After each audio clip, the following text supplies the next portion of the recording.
Magnetic field lines भी आई होगी कुछ वर्ड माइंड में, मैग्नेटिक फील्ड लाइन याद है? चलो थोड़ा थोड़ा, ये ज्यादा है नहीं अपने इसके अंदर, क्योंकि ये छोटी छोटी चीजें बहुत पहले पढ़ चुके हम लोग। क्या होती है मैग्नेटिक फील्ड लाइंस? जल्दी से जल्दी बताइए। Magnetic field lines, electric field line सबने पढ़ी है, तो थोड़ा सा उससे रिलेट करें। एक मैग्नेट नॉर्थ साउथ, हमें पता है इसके चारों तरफ एक रीजन होता है जिसमें ये मैग्नेट अपना इफेक्ट शो करती है। तो बच्चे उस मैग्नेटिक फील्ड को रिप्रेजेंट करने के लिए कुछ इमेजिनरी लाइंस बनाई गई which shows the effect, the magnitude, the direction of force. भाई किस पॉइंट पे, कहाँ पे, कैसी डायरेक्शन लगेगी, ये सारी चीजें उसमें बताई। तो हमने कुछ चीजें इसमें करी थी नॉर्थ से साउथ की तरफ, याद है? आउटसाइड नॉर्थ से साउथ, अंदर साउथ से नॉर्थ। Yes sir. याद आया कुछ? कुछ ऐसा ही था। अंदर तो है साउथ से नॉर्थ और बाहर होती है नॉर्थ से साउथ। तो अगर इसकी प्रॉपर्टीज आपको लिखनी पड़े, जल्दी जल्दी से रिवाइज कर लेते, लिख लेते दो दो लाइनें। कि सबसे पहले बताओ मैग्नेटिक लाइन कहां से स्टार्ट और कहां पे खत्म? जल्दी बताना, मैग्नेटिक लाइन कहां से स्टार्ट और कहां से खत्म? Outside the magnet it starts from north to south and inside magnet it moves from south to north. अच्छा, तो मैं ऐसे लिख दूं तो the magnetic lines are comes out from north and enters at south. तो इसका मतलब समझ आ जाएगा कि अंदर भी है और बाहर भी है। उसमें लिख सकते हैं कि magnet electric field line plus से स्टार्ट होकर माइनस पे जाके खत्म होती है। याद किया? याद था? Yes sir. प्लस से स्टार्ट होकर माइनस पे खत्म होती थी। यहाँ पे नॉर्थ से स्टार्ट होकर साउथ पे खत्म नहीं हुई, नॉर्थ से लाइन कम्स आउट, एग्जिट होती है और साउथ पे एंटर करती है। इसमें ये लिख सकते हैं कि line comes out from north pole and enters at south. मैं सिंपल लिखूंगा, comes out from north pole and enters at south pole. इसका मतलब डायरेक्शन हो गई आउटसाइड, डायरेक्शन क्या हुई लाइन की? From north to south, and inside from south to north. ठीक है, चलिए अब एक चीज और पता चली, नॉर्थ से खत्म होकर नॉर्थ से वापस आ रही है। It means magnetic field lines are exist in close loop. Close loop के अंदर ये क्या होती है बच्चे? एग्जिस्ट करती है। यानी कि जहां से स्टार्ट हुई वापस उस पे लाइन आनी चाहिए। नॉर्थ से स्टार्ट हो गया, वापस साउथ से घूम के नॉर्थ पे आई, यानी कि लाइन क्या है? क्लोज लूप में एग्जिस्ट करती है। क्या याद है? Yes sir. हाँ बच्चे, चलिए बहुत बढ़िया। एक चीज और बताता हूं, वहां पे इलेक्ट्रिक फील्ड लाइंस को हम क्या क्या बोलते थे? कोई और नाम भी देते थे क्या? याद करो। Electric lines of force. यहां पे मैग्नेटिक लाइंस ऑफ फोर्स नहीं बोलेंगे भाई, जिंदगी में ये बात मत बोल देना। इलेक्ट्रिक लाइंस ऑफ फोर्स बोलते थे, इसको मैग्नेटिक लाइंस ऑफ फोर्स नहीं बोलेंगे। ये है सिर्फ मैग्नेटिक फील्ड लाइन, फोर्स वाली नहीं है। और जहां पे लाइन ज्यादा वहां पे स्ट्रेंथ ज्यादा, जहां पे लाइन कम वहां पे स्ट्रेंथ कम। वो भी लिखने की जरूरत नहीं है, लिख सकते हो कि जहां पे मैग्नेटिक फील्ड लाइन ज्यादा होगी, ज्यादा कंसंट्रेट करेगी, वहां पे मैग्नेटिक फील्ड की स्ट्रेंथ ज्यादा होगी। और जहां पे मैग्नेटिक फील्ड लाइन कम होगी, वहां पे मैग्नेटिक फील्ड की स्ट्रेंथ कम होगी। चलिए, अब अगर कोई भी पॉइंट के ऊपर मुझे मैग्नेटिक फील्ड की डायरेक्शन निकालनी हो, तो मैं वहां पे एक टेंजेंट ड्रॉ कर दूं। ये लो, इस पॉइंट पे टेंजेंट ड्रॉ करो तो यहाँ पे मुझे मैग्नेटिक फील्ड की डायरेक्शन मिल जाएगी। हाँ बच्चे, सारी छोटी छोटी उसकी पॉइंट्स है मैग्नेटिक लाइंस के बारे में। कोई नया पॉइंट जानते हो? जितना दूर जाएंगे उतना मैग्नेटिक फील्ड वीक होता जाता है, जितना नजदीक रहेंगे उतना मैग्नेटिक फील्ड स्ट्रॉन्ग होता है। ये तो अपने पास उसके अंदर भी था, इलेक्ट्रिक फील्ड का भी कुछ ऐसा ही था ना? इलेक्ट्रिक फील्ड में भी कुछ ऐसा, नजदीक इलेक्ट्रिक फील्ड स्ट्रॉन्ग है, दूर जाएंगे तो इलेक्ट्रिक फील्ड वीक है। यानी कि इलेक्ट्रिक फील्ड और मैग्नेटिक फील्ड दोनों के दोनों डिस्टेंस के इनवर्सली प्रोपोर्शनल होते हैं। डिस्टेंस ज्यादा फील्ड कम, डिस्टेंस कम फील्ड ज्यादा। यस और नो? Yes sir. ओके चलो, बहुत बहुत बढ़िया ये चीजें।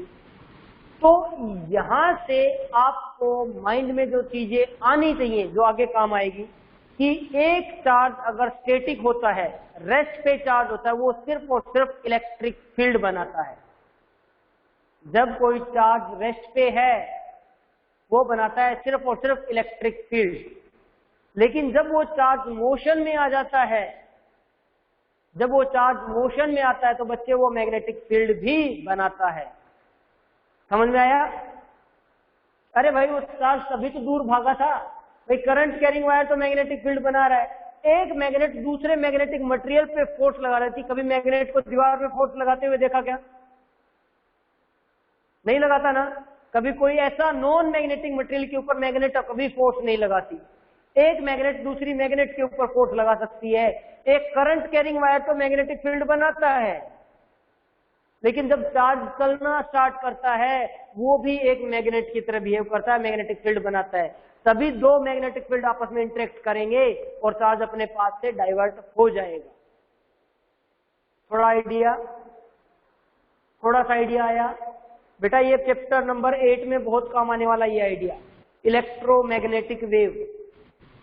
इलेक्ट्रोमैग्नेटिक वेव में बहुत काम आएगा ये आइडिया कि चार्ज में मूविंग चार्ज होगा तो वो electric field as well as magnetic field दोनों बनेगा, और स्टैटिक चार्ज है तो वो क्या बनेगा? सिर्फ इलेक्ट्रिक फील्ड। अगर चार्ज एक जगह रुका हुआ है तो वो सिर्फ और सिर्फ बनाता है इलेक्ट्रिक फील्ड। हाँ जी बच्चा पार्टी? Yes sir. थोड़ी थोड़ी चीजें समझ आई। अब मैग्नेटिक फील्ड, इलेक्ट्रिक फील्ड को कुछ हम नाम देते थे क्या? इलेक्ट्रिक फील्ड को कोई सिंबल देते थे क्या? Electric field intensity electric field था ई, कैपिटल ई, याद है? तो यहाँ पे मैग्नेटिक फील्ड को नाम दिया जाता है बच्चे, सिंबल दिया जाता है बी। क्या नाम दिया जाता है? बी। आपको कोई बोलते हैं मैग्नेटिक फील्ड की स्ट्रेंथ क्या है? वो भी बी। और मैग्नेटिक फील्ड क्या है? वो भी बी, क्योंकि वो उसी की बात करें। Magnetic field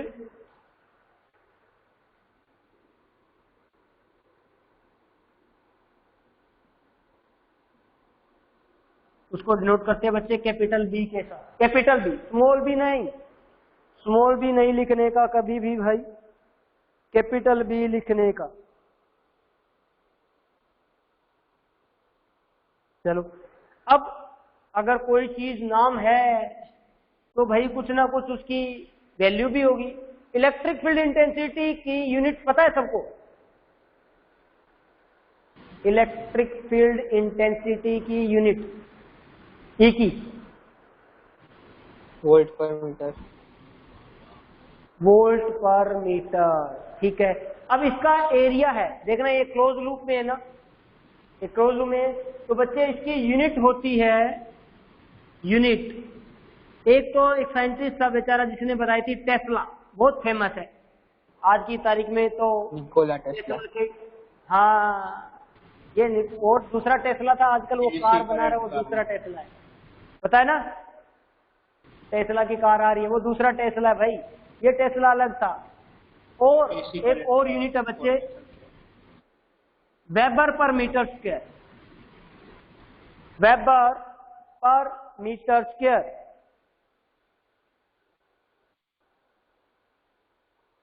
weber per metre square, ठीक है। ये इसकी यूनिट है बच्चे, इसकी अपने पास मैग्नेटिक फील्ड की, बी की। एक और यूनिट आती है इसकी, वो काम आएगी, कभी पूछ ले कि 1 टेस्ला जो है वो 10⁴ गोज के बराबर होता है। ये गोजला जो पढ़ा था ना, ये वही गोज है भाई, अभी पढ़ेंगे इसमें भी गोजला के भाई आएगा। 1 टेस्ला इक्वल टू 10⁴ गोज के बराबर होता है। बच्चे ये यूनिट है इसकी, छोटी यूनिट में सीजीएस यूनिट बोल देते हैं गोज को, और टेस्ला जो है उसकी एसआई यूनिट है। Tesla is SI unit and उसकी छोटी यूनिट है उसको बोलते हैं goes, CGS unit. Done.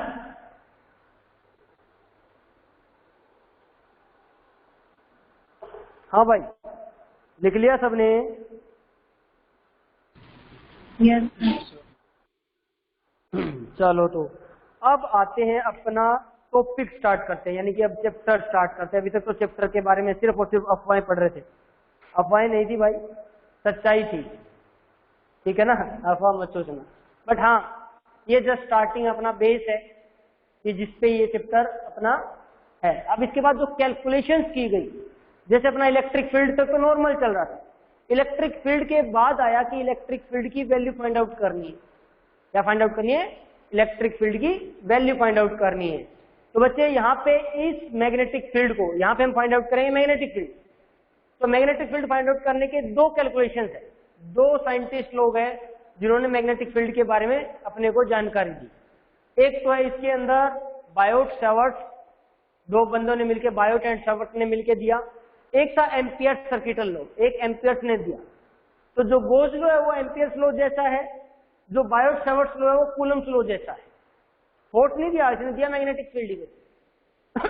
Sorry, थोड़ा थोड़ा। चलो हम मैग्नेटिक फील्ड फाइंड आउट करते हैं। तो सबसे पहले अब लिखो इसके अंदर Biot Savart's law, main heading of the topic chapter.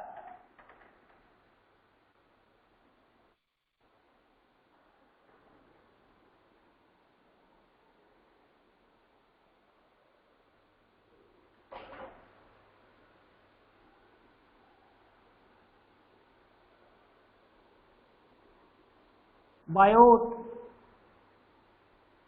Savart's law किस चीज के लिए? मैग्नेटिक फील्ड फाइंड आउट करने के लिए है भाई। ये जो लॉ है ये किस चीज के लिए यूज हुआ? मैग्नेटिक फील्ड फाइंड आउट करने के लिए।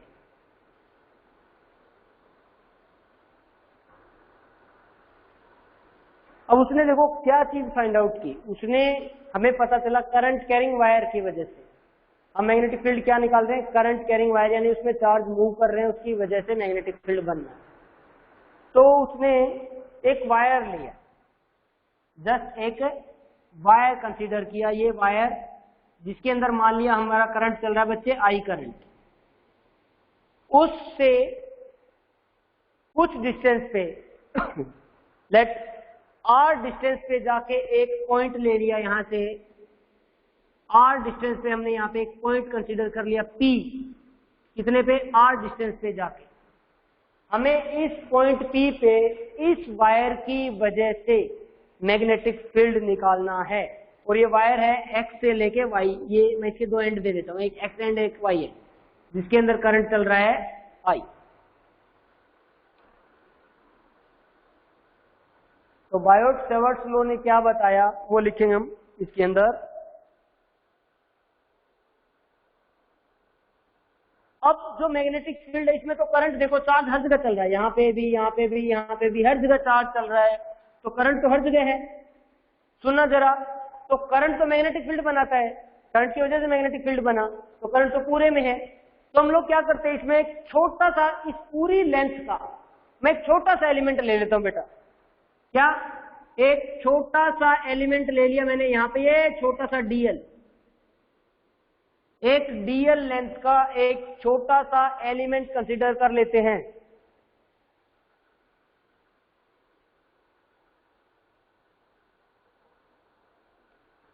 मैं पूरे वायर का एक छोटा सा पोर्शन, एक छोटा सा एलिमेंट जिसकी लेंथ मैंने ले ली डीएल, मैंने उस डीएल की वजह से इस पॉइंट पी के, DL is very very small, बहुत छोटा है, बहुत छोटा ये।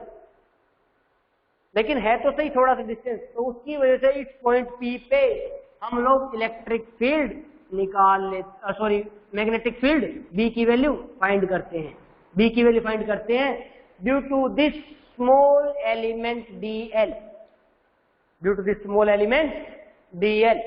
अब अकॉर्डिंग टू बायोट-सैवर्ट्स ने देखा कि अब छोटा सा एलिमेंट है तो यहाँ पे बिल्कुल छोटा सा मैग्नेटिक फील्ड बनाएगा, तो उसने जो जो ऑब्जर्वेशन चेक की उसने बोला due to this small element dl the magnetic field at point P dB is directly proportional to the current, is directly proportional to current। देखो ये तो उसने भी बताया था, याद करो, ओस्टर्ड ने भी कुछ ऐसे बताया था, करंट पे डिपेंड करेगा मैग्नेटिक फील्ड कितना है। अब मैं इस छोटे से dl एलिमेंट की वजह से इस P पे एक छोटा सा मैग्नेटिक फील्ड बना dB, वो डायरेक्टली प्रोपोर्शनल आया करंट पे, एक चीज पता चला। दूसरा, dB is directly proportional to dl, जो लेंथ एलिमेंट है उसके भी प्रोपोर्शनल होता है,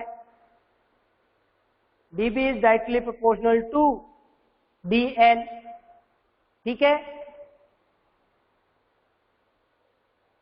थर्ड वन, उसने क्या बोला कि जो अपने पास मैग्नेटिक फील्ड है वो इनवर्सली प्रोपोर्शनल होता है डिस्टेंस के स्क्वायर के।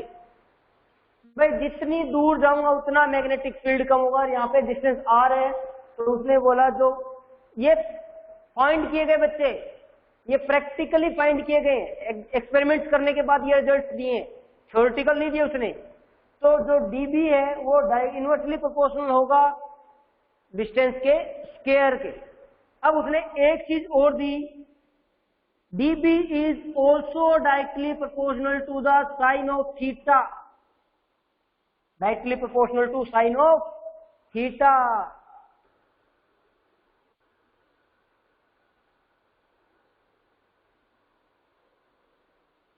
अब ये थीटा एंगल किसके बीच का है, गड़बड़ तो यहां पे आई। बताओ बेटा, आपको दिखता है क्या थीटा किस किसके बीच का है, बता सकते हो? यहां देख के थीटा एंगल किसके बीच का है?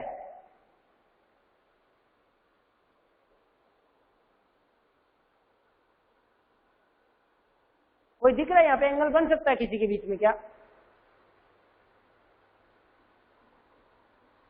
लिखो ये line, theta is angle between, theta is the angle between the direction of current flow, between the direction of current flow and line joining the point,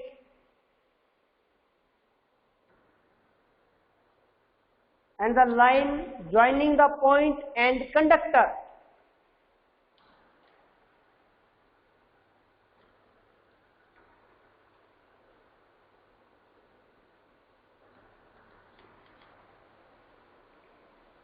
हाँ बच्चे, समझ में आया कि ये जो एंगल है ये करंट फ्लो की डायरेक्शन और जो लाइन ज्वाइन कर रही है इस कंडक्टर को और इस पॉइंट को, उनके बीच का एंगल बनेगा, उसके बीच का एंगल। यानी कि मेरा एंगल तो ये वाला है, ध्यान से देखो, क्या यही एंगल थीटा है?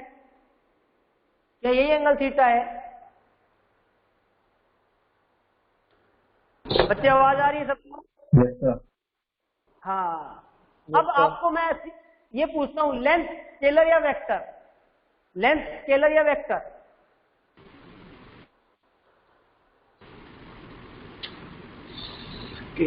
लेंथ स्केलर या वेक्टर? वेक्टर से। वेक्टर। और करंट? स्केलर। यस। तो यानी कि अब इसने बोला करंट के साथ एंगल नहीं है ये। अब दोबारा बता रहा हूं, इस लाइन में ध्यान से देना, मैंने लिखा था between the direction of current, between the direction of current. तो बेटा जो मैंने डीएल लिया है ना, इस लेंथ की तो डायरेक्शन है, इस डीएल की तो एक डायरेक्शन है, और डीएल की डायरेक्शन हम हमेशा लेंगे करंट की डायरेक्शन में। लो आपका सॉल्यूशन कर रहा हूं कि इस डीएल एलिमेंट की डायरेक्शन हमेशा करंट की डायरेक्शन में होगा, क्योंकि लेंथ है, लेंथ की तो एक डायरेक्शन होगी, तो direction of DL is in the direction of current flow.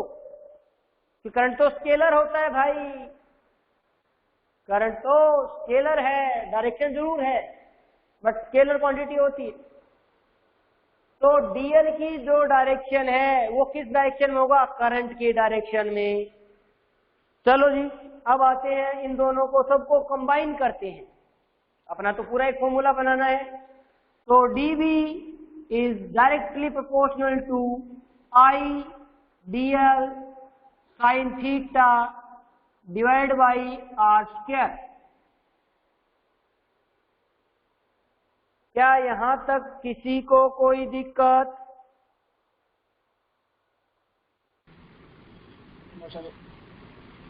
कोई दिक्कत नहीं? हाँ कि ना बोलते रहो। चलो अब मैं इसका प्रोपोर्शनलिटी कांस्टेंट हटा। हाँ बोलो, जिनमें सर नो बोला, नो। अच्छा नो, ओके। चलो बेटा, इसका प्रोपोर्शनलिटी कांस्टेंट हटाते हैं तो यहाँ पे एक प्रोपोर्शनलिटी कांस्टेंट आ जाता है। देखो जैसे हमने कूलम्स लॉ पढ़ा था, वहां पे भी एक प्रोपोर्शनलिटी कांस्टेंट आया था अपने पास।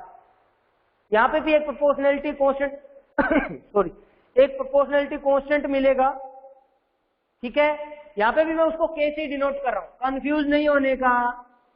के I DL sine of theta divide by are square. K is proportionality constant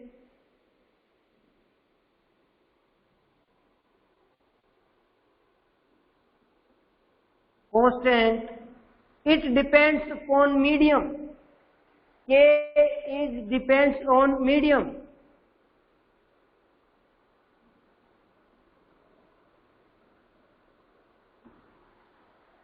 भाई यहां से यहां के बीच में कोई तो मीडियम होगा ना, वायर से लेके इस पॉइंट P के बीच में कोई तो मीडियम होगा। अगर बीच में मैं कोई वुडन रख दूं तो क्या जरूरी है उतनी फोर्स लगेगी मैग्नेटिक फील्ड B पे मिल पाए मुझे? हो सकता है बीच में मैं कुछ और रख दूं, कोई मीडियम वैक्यूम बना दूं, कुछ भी बना दूं, तो P पे कितना मैग्नेटिक फील्ड बनेगा ये डिपेंड करेगा यहां से यहां के बीच के मीडियम पे। K is proportionality constant depends on medium, nature of medium, बीच का मीडियम कैसा है। और K की वैल्यू होती है बच्चे mu naught divide by 4 pi, mu naught divided by 4 pi.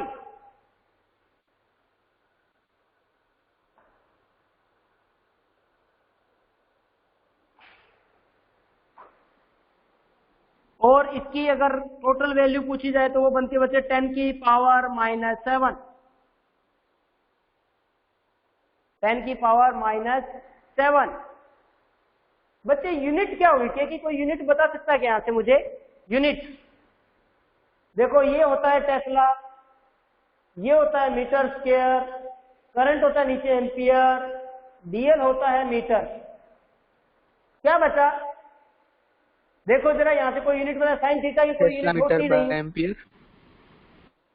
Tesla metre square, 1 metre cut गया, tesla metre divide by per ampere. Yes, tesla को कैपिटल टी, मीटर का मीटर 1 और per ampere, tesla metre per ampere.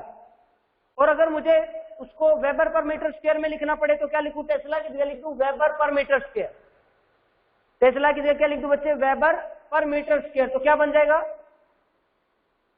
10 की power -7 weber WB, metre square है तो metre का -1 ampere -1। क्या यही बनेगा क्या?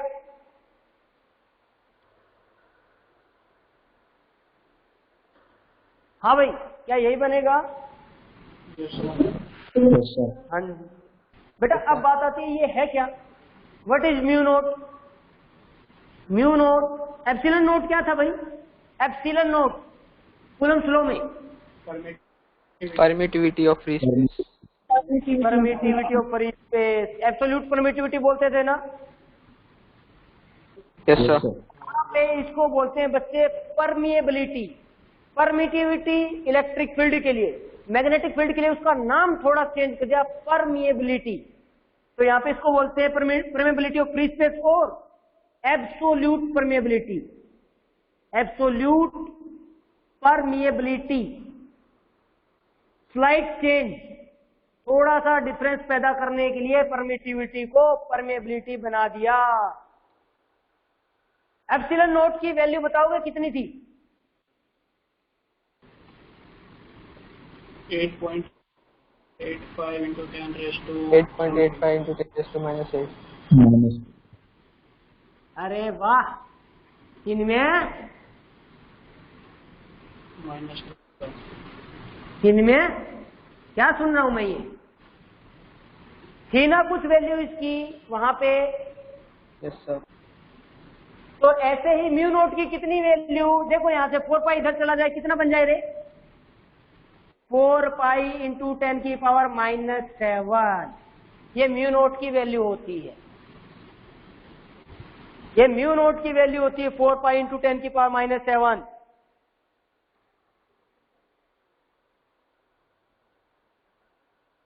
जल्दी जल्दी जल्दी जल्दी जल्दी जल्दी लिख लिया?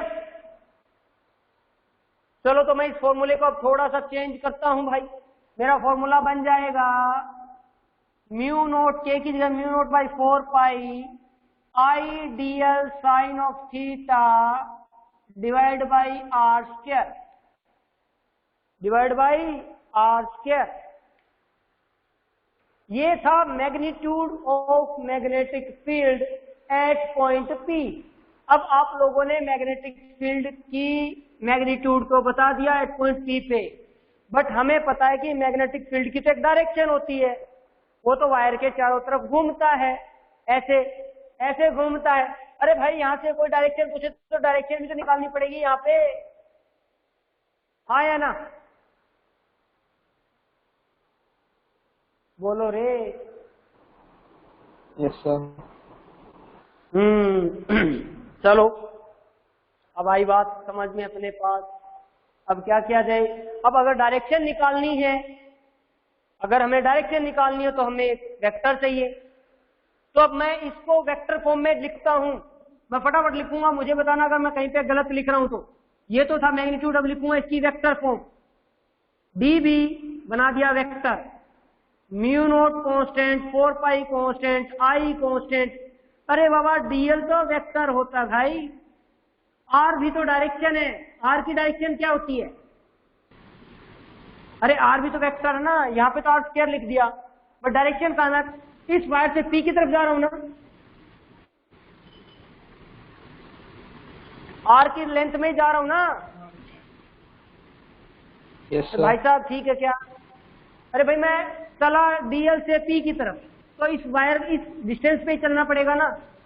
इस डिस्टेंस में मेरा यूनिट वेक्टर होगा, वही तो डायरेक्शन देगा, आर यूनिट वेक्टर, हाँ या ना? Yes sir. Yes sir. और डीएल की डायरेक्शन मैं पहले बता चुका हूं, क्योंकि लेंथ है तो उसकी डायरेक्शन होगी। और किस डायरेक्शन में लेंगे? जिस डायरेक्शन में करंट होगा। अब यूनिट वेक्टर को अगर मुझे उसकी वैल्यू निकालनी, यूनिट वेक्टर की वैल्यू क्या होती है? यूनिट वेक्टर की फॉर्मूला बताना, यूनिट वेक्टर का। So the vector upon magnitude. Yes, यानी कि R unit vector equals to R vector divide by R vector का मैग्नीट्यूड। क्या यही होता है? ये नीचे देखो, यहाँ तो मैग्नीट्यूड था भाई, था ना? तो बच्चा पार्टी ये यहाँ पे रख दूं आर यूनिट वेक्टर की जगह, तो क्या बन जाएगा ये देखने का? तो डीबी की वैल्यू बनेगी mu naught divide by 4 pi I DL R vector divide by R cube. क्या यहां तक ठीक है? क्या यहां तक ठीक है? Yes sir. बीच में क्रॉस प्रोडक्ट।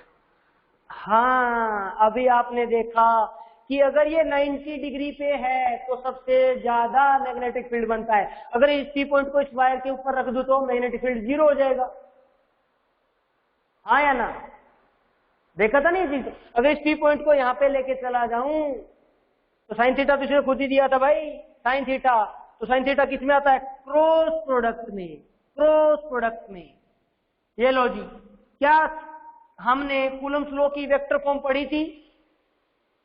क्या हमने कूलम्स लॉ की वेक्टर फॉर्म पढ़ी थी? Yes, sir. Yes, sir. तो क्या कुछ ऐसा उसमें भी निकाला गया था वेक्टर फॉर्म में? Yes, sir. बस ऊपर कोई था नहीं डायरेक्शन, सिर्फ नीचे था, तो हमने लिख दिया था उसमें।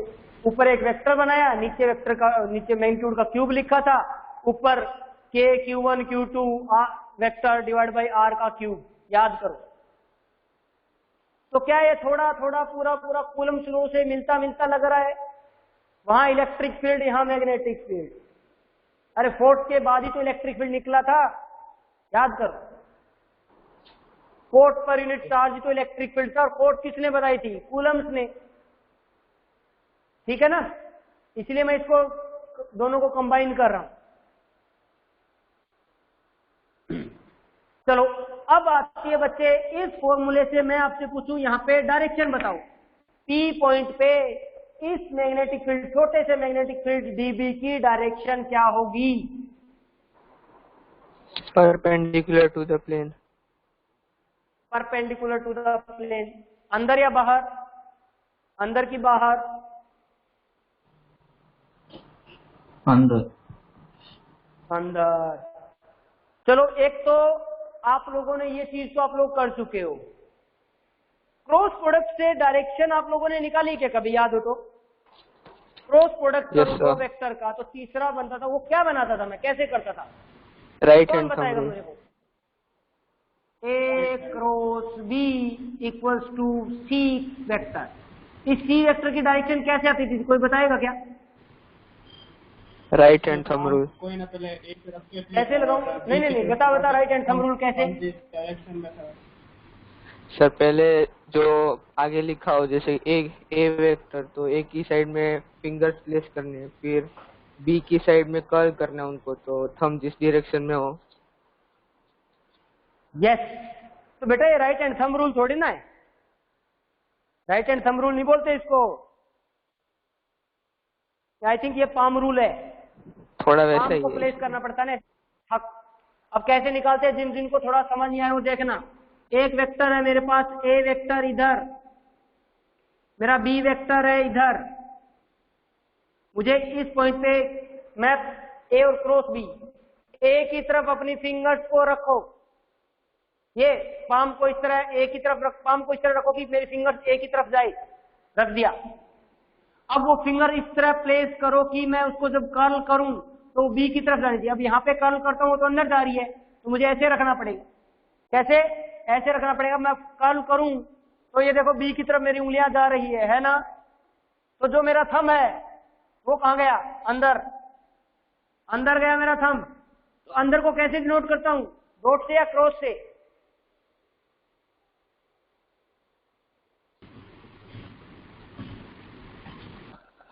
क्रॉस।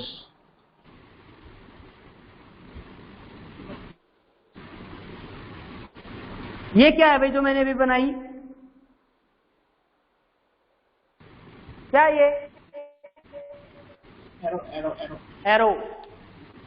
अरे रामायण तो देखी है, पुरानी नई सब देखी होगी। ऐसी एरो चलाते हैं वो लोग। तो बेटा जब एरो को मैं देखता हूं और मैं यहां से देखूं सामने से, जब एरो मेरी तरफ आ रही है तो मुझे उसकी एक नोक दिखाई देती है। जब एरो मेरी तरफ आ रही होती है तो मुझे एरो की सामने से नोक दिखती है।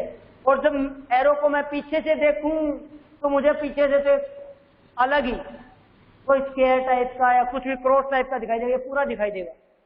तो कोई चीज जब आपसे दूर जा रही है तो बनाओ क्रॉस, अगर कोई चीज आपकी तरफ आ रही है तो बनाओ बच्चे डॉट। समझ आया? हाँ जी, कुछ Yes, पल्ले sir. पड़ा? Yes, sir. पक्का? चलो तो आपसे एक क्रॉस प्रोडक्ट का छोटा सा क्वेश्चन पूछ लूं, बता दोगे? चलो Okay, sir. पूछ रहा हूं, देखना, घबराना नहीं।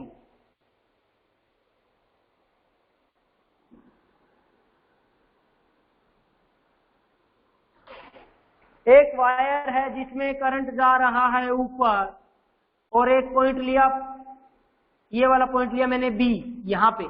तो मुझे इस पॉइंट बी पे मैग्नेटिक फील्ड बताओ कहां पे? अंदर, बाहर, कैसा? फॉर्मूला ये वाला लगाना, डीएल क्रॉस आर वाला भाई। सर अंदर की तरफ। अंदर की तरफ, बहुत बढ़िया। चलो भाई, अब चिन्मय के अलावा बाकी लोग आंसर करेंगे। अभी मेरा करंट अंदर जा रहा है, इसका मतलब है एक वायर है जो अंदर जा रहा है, करंट क्या जा रहा है उसमें, अंदर जा रहा है, और वहां से यहां से एक पॉइंट बी है यहां पे।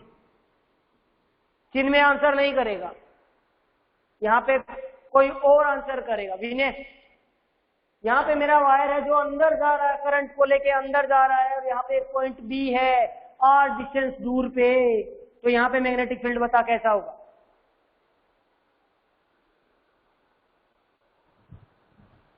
क्या बात है, सिर्फ 5 ही है भाई, बाकी कोई आया नहीं अभी, 4 ही जुड़े हुए। सर ये शुरुआत से ऐसा ही है, हैं? 4 ही है। हाँ सही है, 4 से ही चार बच्चे हैं तुम लोग। सर जब भी 2 क्लास होते हैं सही होता है, पहले क्लास में होते हैं 6-7। इतना बोर हो जाते हैं क्या? चलो बता भाई विनय। सर बेटा डाउनवर्ड। इसकी डाउनवर्ड, नीचे। अक्षा, अक्षा बेटा बता।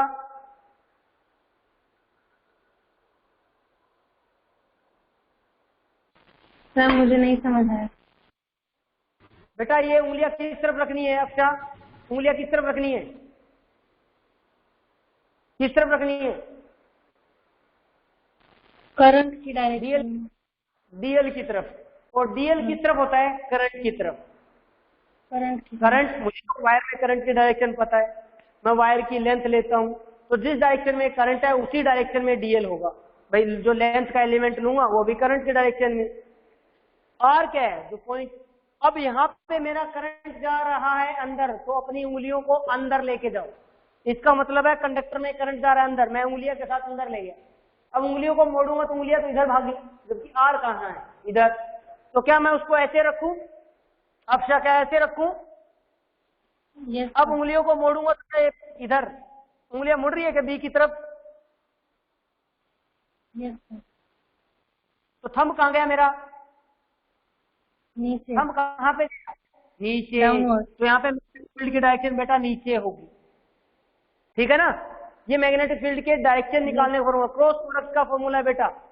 ए क्रॉस बी, जिस डायरेक्शन में ए है उस डायरेक्शन में अपनी उंगलियां रखो, और इस तरह से रखो कि वो जब मैं कर्ल करूं तो बी की तरफ जाए, तो जो मेरा थंब है वो सी की डायरेक्शन शो करेगा। यहाँ पे ए कौन है? डीएल। बी कौन है? आर। ये याद रखना, right hand palm rule direction find out करने के काम आता है।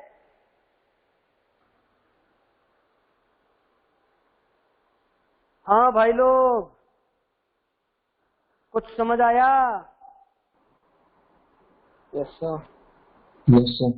तो कल बेटा, कल हम लोग क्या करेंगे, इसकी एप्लीकेशंस पढ़ेंगे। भाई एक वायर की, स्ट्रेट करंट कैरिंग वायर की वजह से मैग्नेटिक फील्ड निकालना हो, एक सर्कुलर कॉइल, सर्कुलर वायर, ऐसा क्लोज वायर, उसकी वजह से मैग्नेटिक फील्ड निकालना हो, जैसे हम लोग इलेक्ट्रिक फील्ड निकालने थे। तो आप लोगों के लिए एक होमवर्क दे रहा हूं, घर से electric field due to a straight current, straight wire of carrying charge Q and electric field due to a circular wire of charge Q हमने बनाए थे, आपकी नोटबुक में मेंशन है।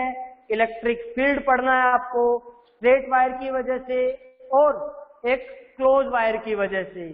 उसके दोनों के दोनों घर से पढ़ के आओगे तो कल आप दोनों के दोनों 2 मिनट अपने पास, 15-20 मिनट में उसको खत्म करने की कोशिश करेंगे, क्योंकि बस सारी चीजें वही अप्लाई करूंगा। बस यहाँ पे मैं मैग्नेटिक फील्ड निकालूंगा, वहां पे आप लोगों ने इलेक्ट्रिक फील्ड निकाला। वहां पे डायरेक्शन अच्छे से पढ़ना, इलेक्ट्रिक फील्ड की डायरेक्शन क्या थी, यहाँ पे मैं मैग्नेटिक फील्ड की डायरेक्शन फाइंड आउट करेंगे।